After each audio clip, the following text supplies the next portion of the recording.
Stalingrad is one of the great battles in history and a turning point in World War II. It was fought between Germany and the Soviet Union for control of the Soviet city of Stalingrad, today called Volgograd, between the summer of 1942 and February 1943.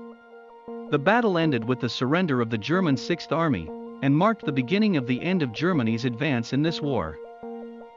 Prelude to Battle.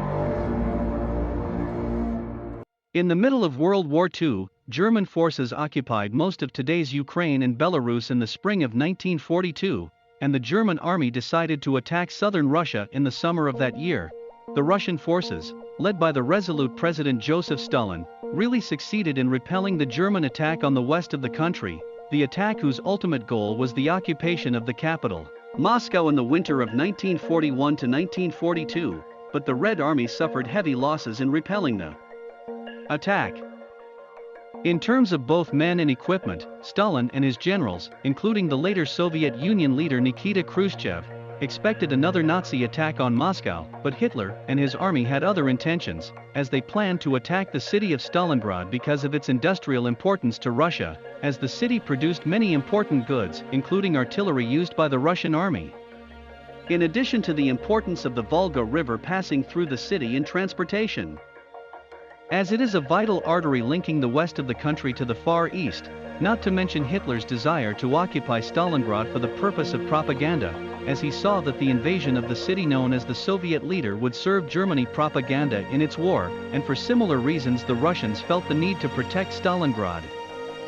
The Russians felt the need to protect Stalingrad. The start of the battle.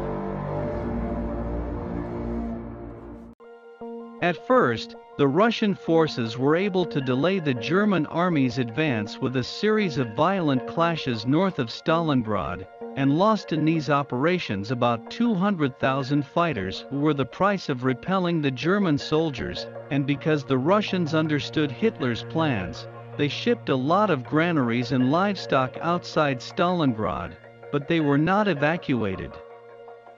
The city has a population of more than 400,000 because the leadership saw their survival as a stimulus to the fighters.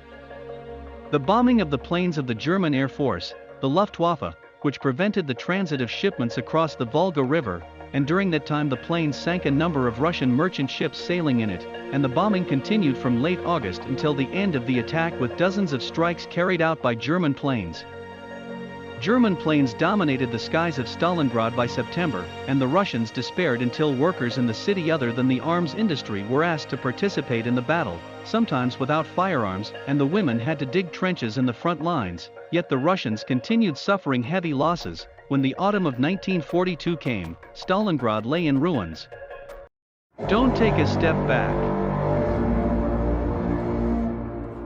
The losses of the Russians were great and the planes of the Germans continued to bombard, but Stalin ordered his forces not to withdraw from the city, issuing the famous Order No. 227 stating, "No step back."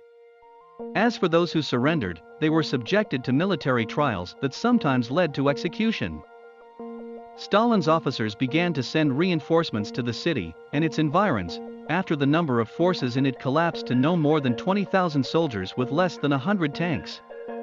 Fighting raged on the streets of Stalingrad, and both sides used snipers on the roofs of the city's buildings. The two Russian officers, Georgy Zhukov and Alexander Vasilevsky, organized Russian forces in the mountains north and west of the city, and from there launched a counterattack known as Operation Uranus, in which they suffered great losses, but they succeeded in establishing a defensive ring around the city by late November 1942. And this ring seized about 308,000 soldiers belonged to the Sixth Army from Germany, and the rest of the Axis powers, and the Russian propaganda machine took advantage of this process when it released a film after the war entitled, The Battle of Stalingrad. The coming of the Russian winter.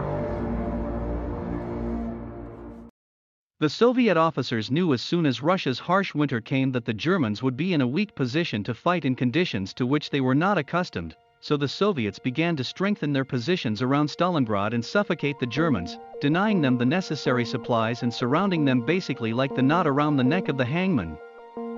Conditions narrowed for the Axis forces, mainly Germans and Italians, thanks to the successes of the nearby Russian forces, including the victory in the city of Rostov on the Don River, about 400 kilometers from Stalingrad, and the Russians began to break the lines of the hostile forces, mostly Italian, west of the city in Operation Little Saturn. By this time, the German officers had despaired of breaking the siege imposed on their forces in Stalingrad, but Hitler was refusing to surrender, knowing that his men were hungry and out of ammunition. End of battle. By February 1943, the Russian forces liberated the city of Stalingrad and captured about 100,000 German soldiers, although the sporadic resistance events continued until the beginning of March, and most of the prisoners died in the Russian detention camps from disease at times and starvation at other times. The loss of Stalingrad was Hitler's first acknowledged failure in the war, as it put Hitler and the Axis forces on the defensive and boosted Russian self-confidence, and Russia continued to fight World War II on the Eastern Front. Many historians believe that the Battle of Stalingrad represented a major turning point in the conflict, as it was the beginning of the path to victory for the Allied forces, Russia, Britain, France and America.